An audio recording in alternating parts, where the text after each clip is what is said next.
बड़ा संशय बना रहता है कि किस कन्या का पूजन करना चाहिए, किसका नहीं करना चाहिए।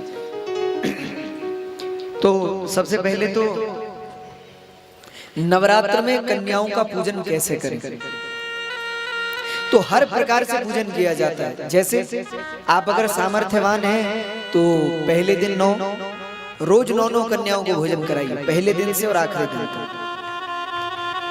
इतना ना हो सके तो पहले दिन 1, दूसरे दिन 2, तीसरे दिन 3, चौथे दिन 4, इस प्रकार 9 कन्याओं का पूजन करना चाहिए।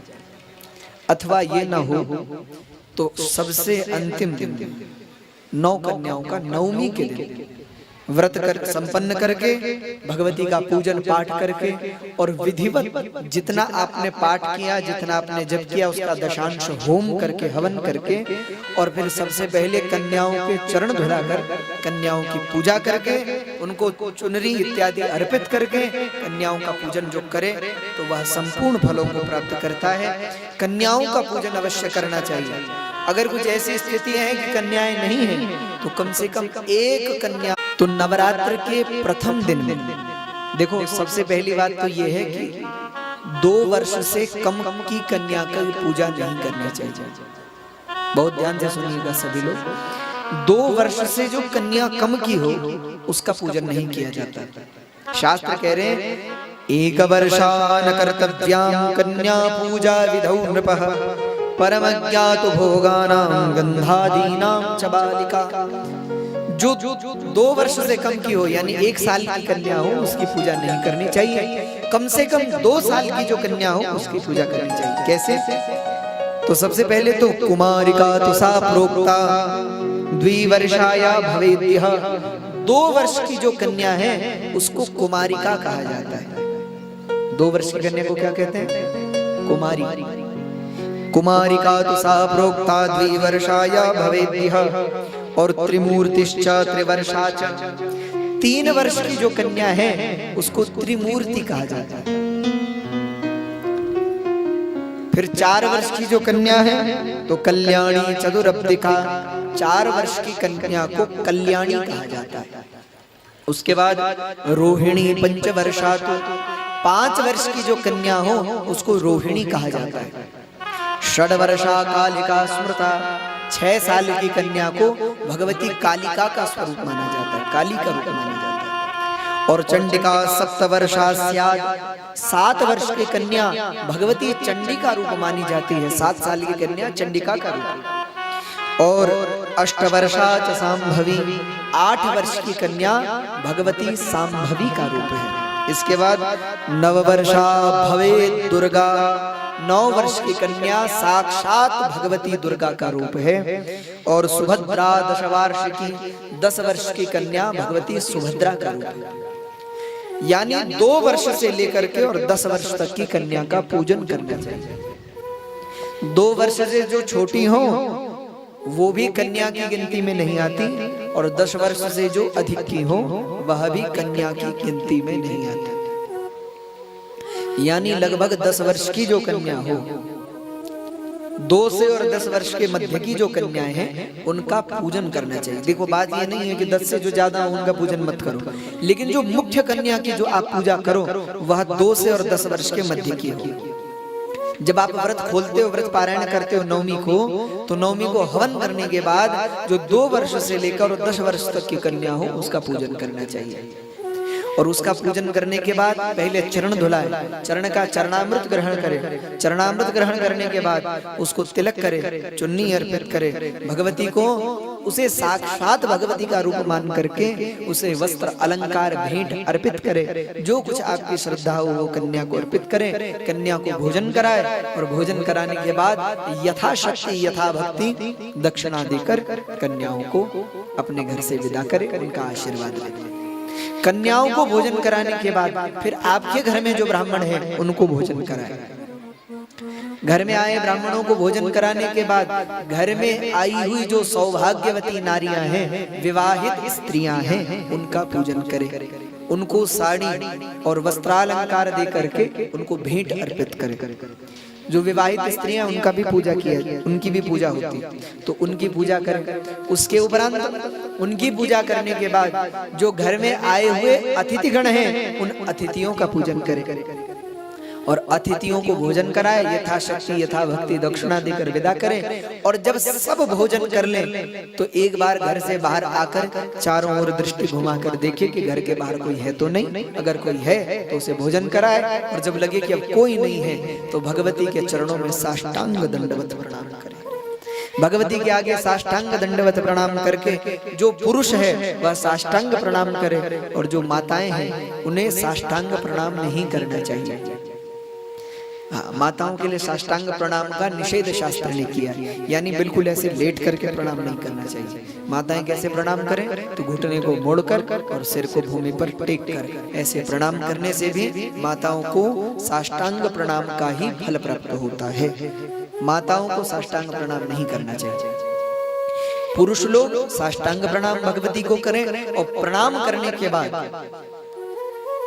भगवती से अपने अपराध की क्षमा मांगे। हे माँ, इन 9 दिनों के व्रत में अगर मुझसे कोई त्रुटि हुई है, मुझसे कोई भूल हुई है, कुछ मुझसे छूट गया है, किसी का अपराध हो गया है, किसी को मेरे द्वारा मन कर्म वचन वाणी के द्वारा किसी को चोट पहुंची है, किसी को दुख हुआ है, तो हे भगवती उन सब के लिए तू सर्वात्मिका है, सब जीवों में वास करने वाली है, तू मुझे क्षमा करना।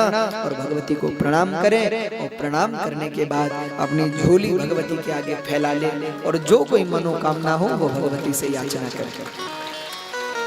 निश्चित ही आप अगर ऐसा करेंगे, अपनी बढ़िया माताओं को आशीर्वाद भी अपना अपना पल्लू फैला कर लेना चाहिए। कई लोगों को पता ही नहीं होता आशीर्वाद कैसे लें, तो अपने पल्लू जो है उसको भगवती के आगे फैला कर, हे माँ ये हमारी झोली है, तो अपनी कृपा से हमारी जो मनोकामना है, जो मनोकामना हो भगवती के चरणों में उस समय प्रार्थना करें, और निश्चित ही भगवती भक्तों की मनोकामनाओं को पूर्ण करती है। उसके बाद फिर भोजन करें, उसके बाद भोजन स्वीकार करें। व्रत काल में सोना नहीं चाहिए। जिस दिन व्रत हो उस दिन सोए नहीं, सोने से व्रत खंडित होता है। व्रत के दिन असत्य भाषण न करे, झूठ न बोले, झूठ बोलने से व्रत खंडित होता है। व्रत के दिन ब्रह्मचर्य का पालन करे, ब्रह्मचर्य के खंडित होने पर व्रत खंडित होता है।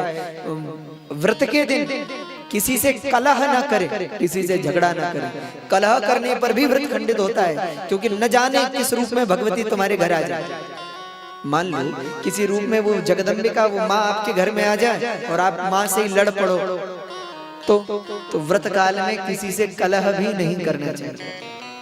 हमारी आदत वाक्य मुख से नहीं बोलना चाहिए। बहुत संयम का नाम है व्रत, इतना सरल थोड़े। अगर इतना सरल होता तो सब नहीं करते। फिर लोग कहते हैं महाराज हम व्रत तो करते हैं, हमारे तो फल मिलता ही नहीं, इतने नवरात्र कर लिए। अरे एक भी नवरात्र नियम से किया क्या? मैं निश्चित आपसे कहता हूँ, प्रमाण से कहता हूँ, आप नवरात्र का व्रत नियम से करो, जो मनोकामना होगी भगवती सिद्ध करेगी, लेकिन करो नियम से करो। तो व्रत के दिन सो मत। दूसरा, व्रत के दिन माताएं केश को खुला करके न सो, मुक्त केशी होकर के न सो। व्रत के दिन किसी का उच्छिष्ट भोजन न ले। वैसे तो जूठा भोजन करना ही नहीं चाहिए, लेकिन व्रत काल में भी अपने पुत्र बच्चे का और पति का भी उच्छिष्ट भोजन नहीं लेना चाहिए। हाँ, तो व्रत काल में मर्यादित होकर के, मर्यादित वस्त्र धारण करके, और फिर व्रत के दिन क्या करें, तो 1-2 चीजें मैं आपको बता दूं। जो अच्छे संस्कृत जानने वाले हैं वो दुर्गा सप्तशती का पाठ करें, जो सप्तशती का पाठ नहीं कर सकते वो कवच कीलक इत्यादि का पाठ कर लें। और फिर देखो, जिनको संस्कृत नहीं आती वो थोड़ा संभल के पाठ किया करो। एक कथा है, कहते हैं एक ब्राह्मण देवता रोज पाठ करते थे, और वो जैसे किसी ने उनसे कहा कि आप भगवती के कवच का पाठ करो तो भगवती आपकी रक्षा करेगी, तो वो पाठ करने लगे। तो महाराज धीरे धीरे उनकी पत्नी का स्वास्थ्य कुछ खराब रहता था, तो किसी ने कहा कि आप अपनी पत्नी के लिए कवच का पाठ करो, तो वो पाठ करते थे। लेकिन पाठ के कारण हुआ क्या, पत्नी की स्थिति और खराब हो गई। तो महाराज पत्नी तो मृत्यु शैया पर आ गई, मरने को हो गई। तो उन्होंने कहा कि मैं रोज पाठ करता हूँ कवच का, लेकिन यहाँ तो विपरीत प्रभाव दिख रहा है, उल्टा प्रभाव दिख रहा है, क्यों? तो एक दिन वो अपने गुरु के पास गए, तो उन्होंने कहा गुरुजी मैं ऐसा क्या करूं जो मेरी पत्नी स्वस्थ रहे? तो गुरुजी ने कहा भाई कवच का पाठ करो पत्नी के लिए। तो उन्होंने कहा महाराज कवच का पाठ तो करता हूं, जब से कवच किया तब से पत्नी की और दुर्दशा हो गई। तो गुरुदेव ने कहा कि मेरे सामने करके दिखाओ, कैसे पाठ करते हो। तो ब्राह्मण देवता ने कहा कि मुझे तो याद है। पहली बात, बहुत ध्यान से सुनिएगा सब लोग, बिना पुस्तक के पाठ मत किया करो। यहाँ तक कि हनुमान चालीसा का पाठ भी बिना पुस्तक के मत करो। ये नहीं कि हमको याद है, हमको याद है, हम बैठ गए श्री गुरु लगे हुए ना, उनको पता है ना हनुमान जी को पता है कि बोल क्या रहे हैं। तो भैया बिना किताब के पाठ मत किया करो। हाँ, स्वयं को सिद्ध मत समझा करो। तो पाठ पुस्तक लेकर के, क्यों? क्योंकि कई बार पाठ करते हुए हमें गलत पाठ रट जाता है। तो वो ब्राह्मण देवता ने कहा गुरुदेव मुझे तो याद है। गुरुदेव ने कहा जरा सुनाओ कैसे पाठ करते हो। तो उन्होंने पाठ किया। अब जब कवच का पाठ किया तो कवच में एक जगह आता है, भार्याम रक्षतु भैरवी, माँ भैरवी मेरी भार्या यानी पत्नी की रक्षा करें। लेकिन वो ब्राह्मण देवता क्या बोलते थे? भार्याम भक्षतु भैरवी, हे भैरवी आप मेरी पत्नी को खा जाए मारे। भक्षतु का अर्थ होता है खा जाना, रक्षतु का अर्थ होता है रक्षा करना। अब उनको तो गलत रट गया था ना, तो रोज पाठ करें तो रोज कहें भार्याम भक्षतु भैरवी, भार्याम भक्षतु भैरवी, और वही हुआ उनके साथ। मंत्र में बड़ी शक्ति है, आप जैसा पाठ करते हो वैसा होता है। इसलिए मेरा निवेदन है संभल करके आराम से पाठ करें, देख करके पाठ करें। कई लोगों को मैंने हनुमान चालीसा पाठ करते हुए भी देखा। एक ब्राह्मण देवता को, वैसे ब्राह्मण देवता ही है, मैंने देखा पाठ करते हुए, वो पाठ क्या करें, हनुमान चालीसा का पाठ कर रहे थे। और वो लाइन आती है ना, तुम रक्षक काहू को डरना, आपने पढ़ी है, वो पढ़ी होगी। अरे कहते हैं ना हनुमान चालीसा में तुम रक्षक काहू को डरना, तो वो क्या कह रहे हैं बताए? तुम राक्षस काहू को डरना। बताओ अर्थ का अनर्थ हो गया कि नहीं? भाई तुम रक्षक काहू को डरना मतलब आप हनुमान जी हमारे रक्षक हैं तो हमें किस बात का डर। और जो कहे कि तुम राक्षस काहू को डरना, इसका मतलब जब आप ही राक्षस हैं तो हमें किसका डर। तो हनुमान जी को राक्षस कह रहे हैं। संस्कृत जगत में अनुस्वार के फेर से भी मंत्र का अर्थ बदल जाता है। संस्कृत बड़ी दिव्य भाषा है। एक श्लोक बड़ा दिव्य, आप लोगों ने अगर सुना हो संस्कृत, इसीलिए मैं कहता हूँ संस्कृत पढ़ो, संस्कृत थोड़ा बहुत जानो, कम से कम अपने लिए पाठ जब तो कर सको। अब संस्कृत में देखिए कितनी अद्भुतता है संस्कृत की। एक श्लोक है उसमें कहते हैं युधिष्ठिरस्य कन्या नकुलेन विवाहिता और पूजया सह देवस्य, और इस प्रकार से एक श्लोक प्राप्त होता है शास्त्र में। तो इसका अर्थ क्या बना आप सोचो जरा करके। युधिष्ठिरे च कन्या नकुले च विवाहिता और पूजया सह देवस्य, मतलब क्या बना इसका? अब जो सामान्य व्यक्ति हो तो यही कहेगा कि युधिष्ठिर च कन्या, युधिष्ठिर की कन्या का विवाह नकुली ने विवाहिता, नकुल के साथ हुआ, और पूजया सहदेव, सहदेव ने उसकी पूजा की। लेकिन इसका अर्थ क्या है? यहाँ युधिष्ठिर शब्द का अर्थ युधिष्ठिर नहीं है। युधिष्ठिरस्य कन्या, युधिष्ठिर किसे कहते हैं? जो सर्वगुण संपन्न होता है उसको युधिष्ठिर कहते हैं। तो सर्वगुण संपन्न कौन है? हिमालय राज, उनकी कन्या कौन? भगवती पार्वती। उनका विवाह किससे हुआ? न कुले न विवाहिता, जिसका कोई कुल नहीं है, ऐसे महादेव के साथ हुआ। अब बताओ अर्थ कुछ और ही है। तो संस्कृत बड़ी दिव्य भाषा है। आप जब भी पाठ करो तो भैया भार्याम भक्षतु भैरवी मत कहना, भार्याम रक्षतु ही कहना। तो पाठ कीलक कवच इत्यादि का पाठ करो। और अगर संस्कृत न आती हो तो शुरुआत में दुर्गा अष्टोत्तर शतनाम है, भगवती के 108 नाम है, उनका पाठ करो। और बिल्कुल संस्कृत नहीं आती महाराज, बिल्कुल अनक्षर है अगर, तो कोई समस्या नहीं, तो नवारण मंत्र का जप करो। नवारण मंत्र तो पता होगा आप लोगों को, किसी संत के द्वारा, किसी गुरुजन के द्वारा नवारण मंत्र को प्राप्त करके नवारण मंत्र का जप करो। एक बात आपसे कहूं, हृदय की भावना कहता हूं, जो लोग भगवती के सन्मुख नवारण मंत्र का जप करते हैं उन्हें और कुछ करने की जरूरत नहीं। संपूर्ण भगवती के जितने पाठ हैं, जितने स्तोत्र हैं, जितने जप हैं, जितने तप हैं, जितने नियम हैं, सब नवारण मंत्र में निहित हैं। इसलिए नवारण मंत्र का भगवती के सामने जप करो। किससे जप करो? तो रुद्राक्ष की माला से जप करो। रुद्राक्ष की माला लेकर भगवती के नवारण मंत्र का जप करो। नवारण मंत्र क्या है? तो नवारण मंत्र में प्रथम प्रणव लगा करके प्रणव, प्रणव के बाद तो सारस्वत बीज मंत्र, सारस्वत बीज मंत्र के बाद माया बीज मंत्र, और माया बीज मंत्र के बाद तो कामराज मंत्र। तो ये 3 बीज मंत्र लगा करके और उसके बाद चामुंडाय विच्चे कह दो। इससे तो आप समझ ही गए होंगे। तो इस प्रकार भगवती का नवारण मंत्र बनता है। तो उसे नवारण मंत्र का भगवती के सम्मुख बैठ करके जप करो। तो जप करने से सकल मनोरथ सिद्ध होते हैं। तो इस प्रकार आप लोग नवरात्र का व्रत करें, नवरात्र के समय भगवती का पूजन करें। और यदि नियम से आप करेंगे, नवरात्र में भूखे रहने का नियम केवल इसलिए है कि व्रत काल में प्रमाद ना आए, व्रत काल में आलस्य ना आए, व्रत काल में निद्रा ना आए, नींद ना आए। अब जो खूब भोजन पा लेंगे माने तो तब तो हो गया जप, तब तो जप नहीं होगा, तब तो नींद आएगी। तो कम से कम नवरात्र में कितना जप करें? तो प्रयास करो प्रत्येक दिन 108 माला का जप करो। 108 माला आप लोग समझे? 108 दाने नहीं, 108 माला। एक माला में 108 दाने होते हैं। तो लगभग 10,000 का संख्या का जप करो।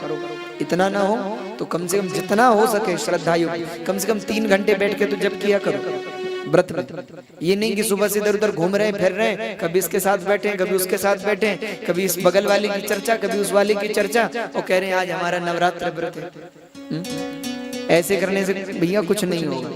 मेरा निवेदन है आप लोग व्रत करें तो व्रत की मर्यादा से करो, वरना मत करो। फिर एक तरफ लोग व्रत करते हैं, दूसरी ओर ये भी कहते हैं कि हमने तो इतने व्रत किए कुछ नहीं हुआ। होगा कैसे? तुमने व्रत कितने नियम से किए? एक भी नियम से नहीं किया। तो व्रत नियम से आप लोग करेंगे तो निश्चित फल की प्राप्ति होगी। पूजा के अंत में क्षमापराधन स्तोत्र का पाठ शाम के समय रोज करें, इतनी मेरी प्रार्थना है। जैसे प्रत्येक दिन आप सुबह पूजा की, शाम को पूजा की, और रात में आरती करने के बाद क्षमा पराधन का एक पाठ जरूर करिएगा कि हमसे दिन भर में भगवती जो कोई भूल हुई उसके लिए हे माँ हम तुझसे क्षमा चाहते हैं। तो हमारे मंत्र को तंत्र को पूर्ण करना, हमारे मंत्र में, हमारे पाठ में, हमारे जप में, हमारे तप में कोई कमी रही हो हे भगवती तो उसको पूर्ण करना। ऐसी भगवती से प्रार्थना अवश्य करें। इस प्रकार जो नवरात्र का व्रत करेगा निश्चित ही उसके सकल मनोरथ सिद्ध होंगे। बोले जगत जननी जगदम्बे मैया की जय, चंद्रवदनी मैया की जय।